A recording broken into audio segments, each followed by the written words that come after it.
England are through to the semi-finals of Euro 2024, and today we're going to be taking a look at how they should set up against their next opponents, the Netherlands.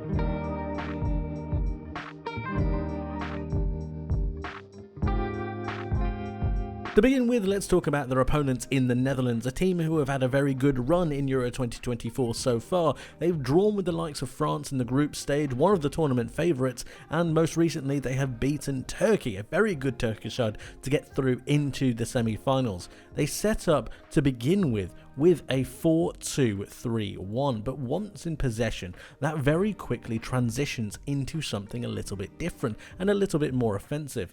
One of the main attacking threats that they have is Cody Gakpo. He drifts over a bit further to this left-hand side, allowing for Xavi Simons to move over as well. Bergwijn then comes into a more central role, allowing for Denzel Dumfries, their real main right-sided attacking outlet, to then go forwards and take up this pocket of space.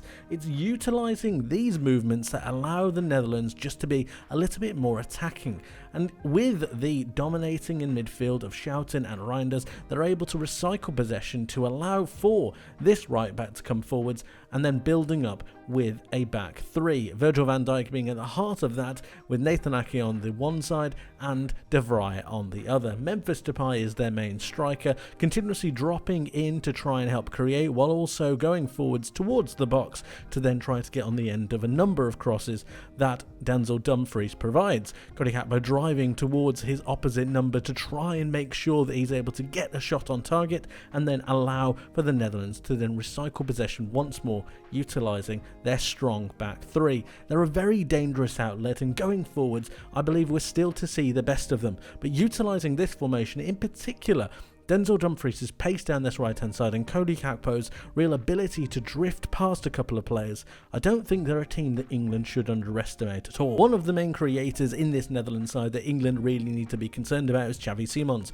His ability in this left channel, but also at the same time drifting through the pitch to try and find different pockets of space, is something that England need to be very, very wary about. And if we look at this particular moment, this is one of the moments that he had against Turkey. This is in the build-up to the Netherlands' second goal. Look at him here. He's right in the centre of the pitch, given a little bit of space during the chaos that has ensued currently. Turkey actually have done a pretty good job pushing that a little bit higher, but I want to focus on two players, and that is Cody Gakpo right here, who's on the far left-hand side of your screen, and Denzel Dumfries, who is also on the near side of your screen. Now what's going to happen is Xavi Simons is going to pick up the ball from Wout Weghorst. He's then going to play a pass through into Denzel Dumfries, who spins on the last line of this Turkey defence, crossing the ball into the box for an on-running Cody Gakpo, who manages to get on the end of it. And it's just a brilliantly worked piece of play, really well invented, really well thought of. Look, it's going to spin him beyond there towards the space that has just opened up in front of him. And this is something that England really need to be concerned about. Denzel Dumfries' pace, Cody Gakpo's reading of the game, and Xavi Simons being able to dictate from a deeper role. This is the link-up that England really need to be switched on about.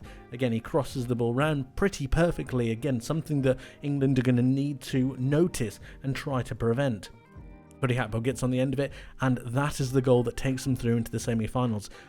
The Netherlands are a massive, massive threat and need to be taken very, very seriously, especially through these three players that we've just mentioned. Let's take a look at one more moment. This is in the Netherlands' 3-0 win against Romania. This is in the build-up to the first goal that they had, and I just want to highlight a couple of things. So we have 1, 2, those are the three centre-backs who then become that back three to allow for Dumfries to then move on a little bit further forwards. This maintains the Netherlands' width, but also keeps their possession. The two centre defensive midfielders are then going to rotate around and make sure that they're able to find those strings of passes. In this particular instance, Schouten ends up dropping a little bit deeper, and he reads a run that's going to come in and try to close him down from the Romanian centre forward. Look at this right here. He sees this and then manages to get around him. And now just look at the quickness of play that then unfolds through a couple of passes. So first of all, Schouten realises that he's got a lot of time on his hands, he's got a load of open space, but he's not afraid to pick some intricate particular passes. And I'm looking here at Xavi Simons right here. He's asking for the ball, he's in acres of space, he's not being closed down, and we're going to see one singular pass drive through that Romanian midfield. And this is something that England really need to be aware of. The real nature of the way that Romania defended with that flat midfield is something that I think England are in danger of doing. If they stay this flat and this narrow, I think it's going to be pretty easy for the Netherlands to try and get those line-breaking passes. They're not scared of having players in those half spaces, they're not scared of having players in these tight areas, and once they do get them into those moments, and once they can play those passes, it becomes extremely dangerous. So the pass gets played through, Xavi Simons on the half turn. This is something I think England fans want to see Phil Foden doing, dropping into those half spaces, dropping into those lines, to be able to recycle the ball and dictate the way the flow of the game is going to go.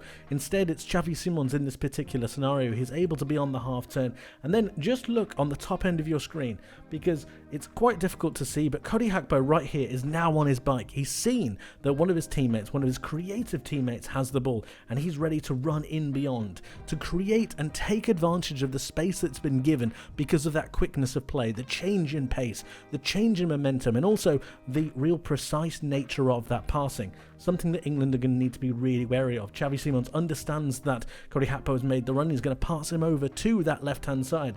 And what this does is it allows for Cody Gakpo to have a 1v1 with the Romanian right-back. Instead of waiting, instead of really taking their time, they've isolated this duel right here. This is something the Netherlands will have walked towards. This is something that they will have wanted. That 1v1 duel, 1 against 1, and then it's about whether Cody Gakpo can beat his man, drive in field and then take a shot. Well, we know from his quality, from his ability, that of course he can. And again, it's another dangerous moment that should serve as a warning sign to that England defence. So already we've noticed a couple of things. Xavi Simons moving into a left-hand sided channel to both get on the ball in those half spaces, but also to allow for Bergwijn to move in field is just one of the tactical aspects that allows the Netherlands to get more players up the pitch while also maintaining a balance with that back three. Denzel Dumfries is going to be providing that width and that danger down that Netherlands right-hand side, the England left-hand side. Whether it's going to be a fullback, whether it's going to be a wing-back, they're going to have a real time of it up against the pace and the power of Denzel Dumfries. And then there is their star man at the moment, the man in form, Cody Gakpo. It's all about making sure that he has less space, less time, and less ability to really drive at that England fullback. All of these come together and then flip on their head when we're talking about the way they defend, because they actually defend in a back four. Dumfries comes back, you've got the two centre defensive midfielders, Bergwijn becomes a winger, Xavi Simons almost as a second forward, and then you've got Cody Gakpo, and it ends up being something of a 4-4-2, Xavi Simons moving up a little bit further, and this is the formation that really helped them to stop the French from scoring in that 0-0 draw in the group stage. They are both very defensively resolute, but at the same time have the ability to take on those counter-attacking opportunities, dominating those wings and then utilising the pace and power of both Dumfries, Bergwijn and Gakpo to be able to get into those favourable situations. All of these are things that we need to consider when thinking about that England setup. After England's last game against Switzerland, the temptation, I believe, will be to stick with the three at the back. That's what I've been seeing from a lot of people. That's what I've been seeing from a lot of people in the media. A lot of people have been saying just stick with the same formation, the same personnel, and it should be fine.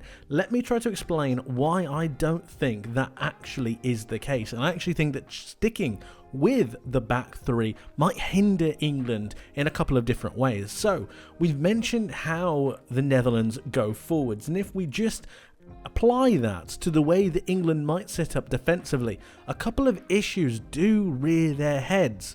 When we think about the Netherlands going forwards, we know that Dumfries likes to come forwards after Bergwijn moves in field. So if we just do that for a moment, he's going to be occupied more than likely by Declan Rice, but also the centre-back now can't go out because he's going to be afraid about that channel in between. So he's going to want to stay nice and tucked.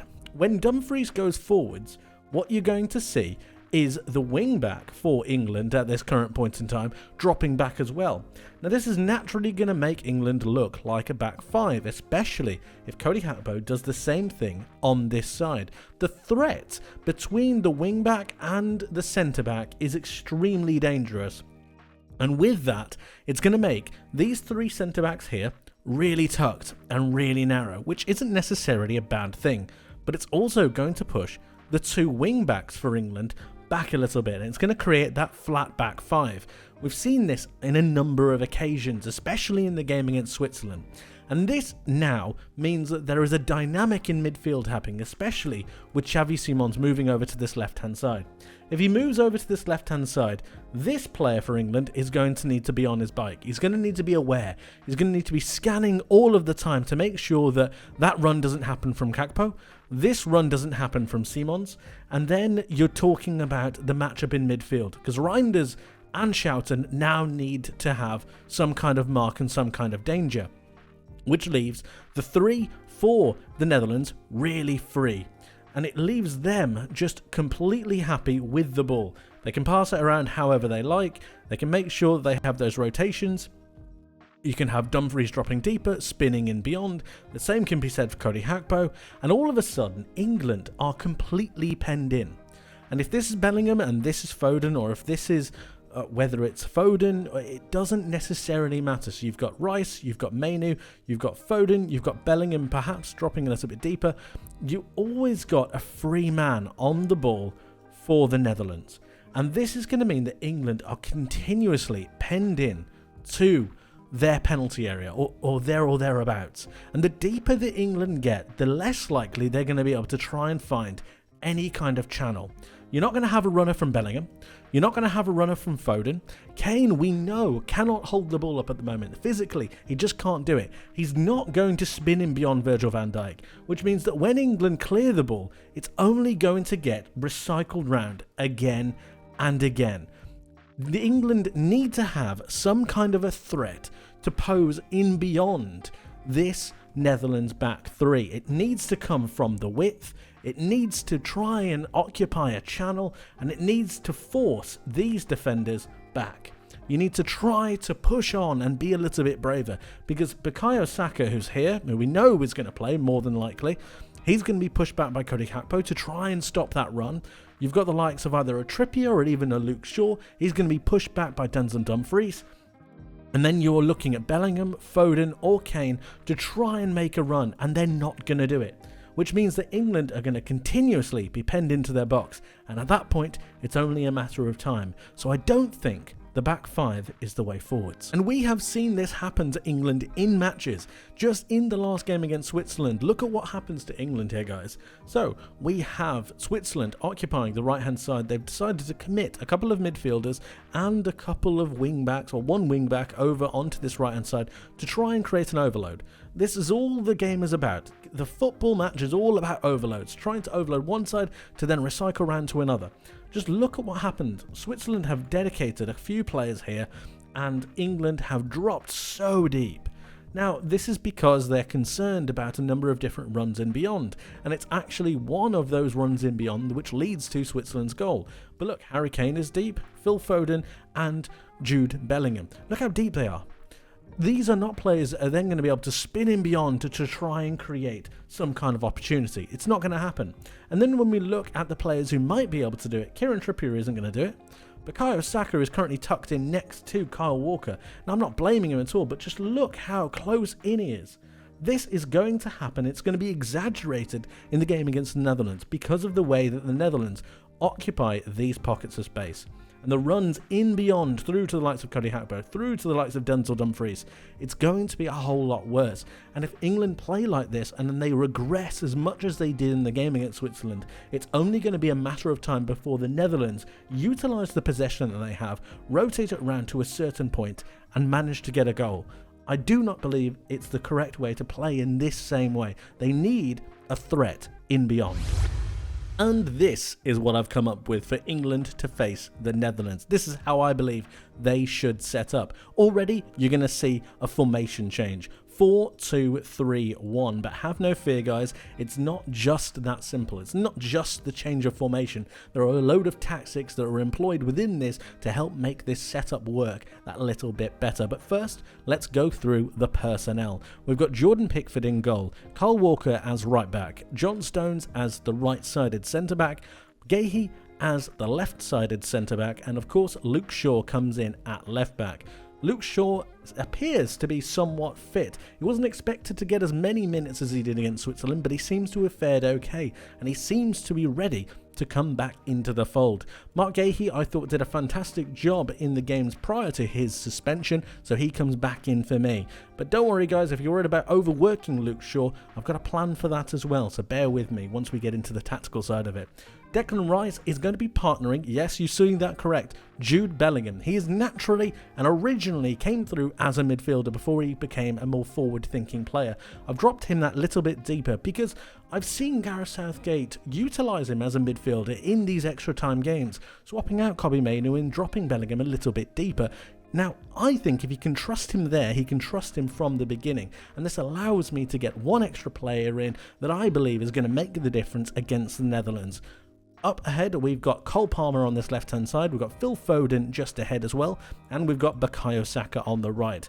Leading the line is Harry Kane. Now, first of all, let's talk about out of possession. First of all, we're going to have England set up in their standard 4-4-2 out of possession, and this is going to allow for Palmer and Shaw to double up on the likes of Denzel Dumfries and of course Steven Bergwijn when he moves in field. We've got Bukayo Saka and Kyle Walker to deal with the pace of Cody Gakpo, but of course through that rotation.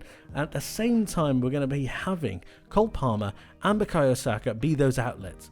Saka being a little bit further forwards rather than having to be a wing back is going to allow him to push on a little bit further, and the same can be said for Palmer. Now, if you didn't want Palmer, of course you could go for an Anthony Gordon.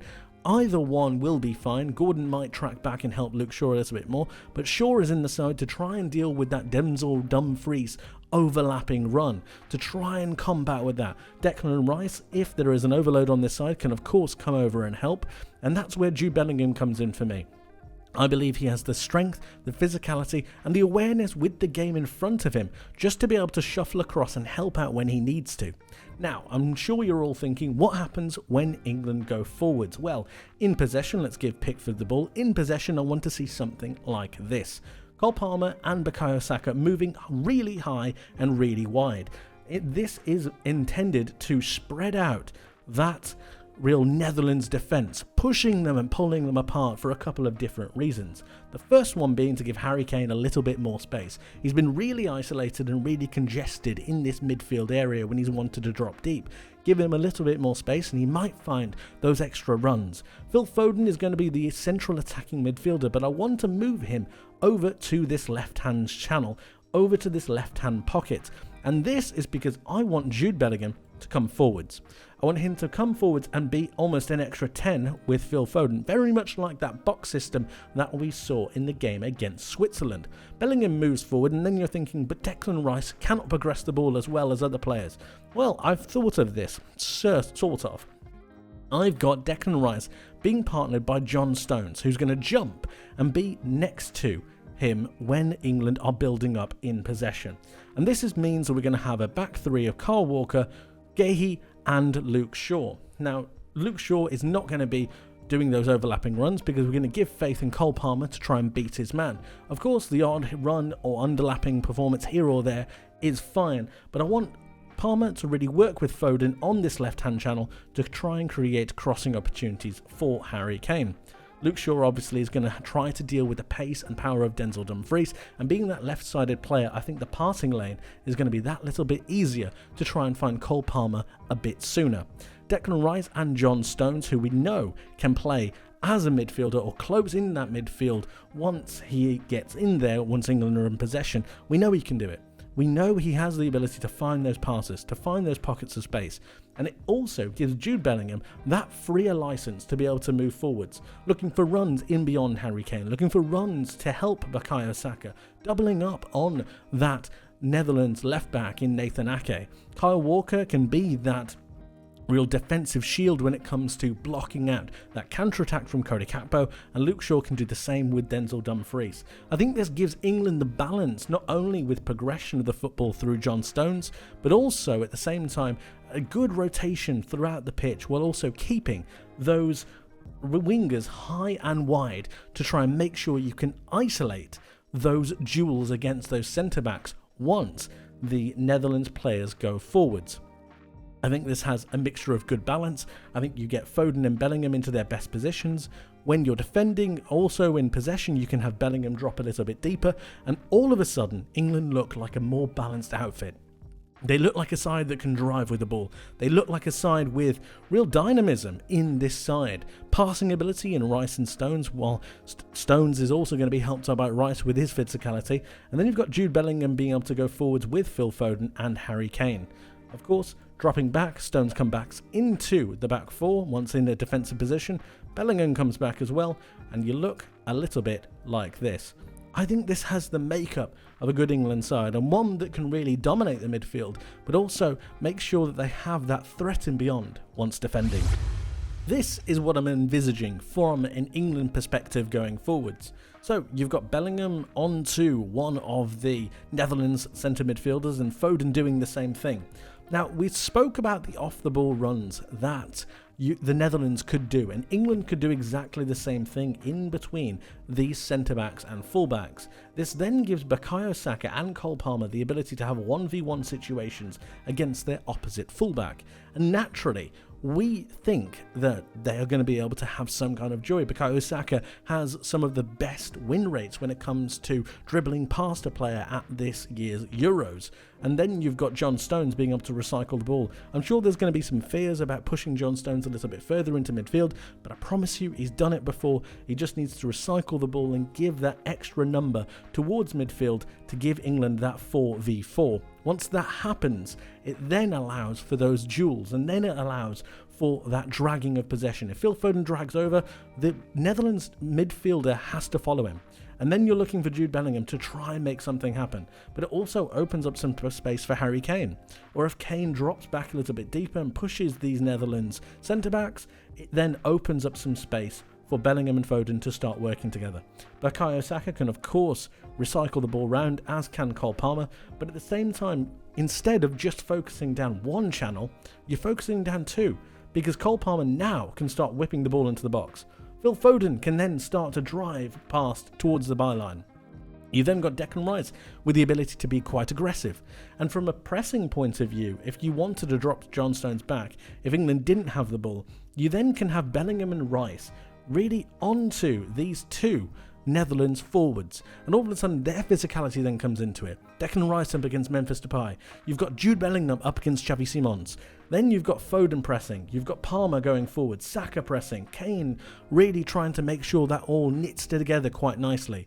It's got a good defensive balance, a good shape, good cohesion, while also giving England that little bit more attacking impotence. And then defensively, you're looking at something like this. If the Netherlands are in possession and they're penning England into their half, you're then looking towards the duel between Dumfries and Shaw, between Walker and Cody Gakpo, and then you're looking towards Bellingham to be matching those runs of Xavi Simons, Rice doing the same with Steven Bergwijn, and of course you've got Guéhi and Stones up onto Memphis Depay. Now, if England get pushed back a little bit too far, you can then utilise the wingers to try and isolate this space here. Palmer up against De Vrij, and then Saka up against Nathan Ake. And automatically, this gives England a little bit of an out. If Jordan Pickford gets the ball, you then can start to recycle and go long. You've got the flexibility of options to be able to try and get them out.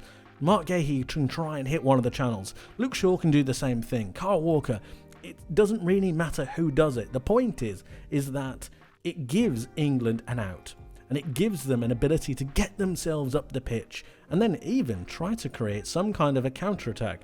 Without that, I fear that England will be boxed in a little bit too easily and a little bit too much. But with the threat and beyond, with the ability to get them up the pitch, still maintaining that attacking prowess and that possession-based football that we want from them.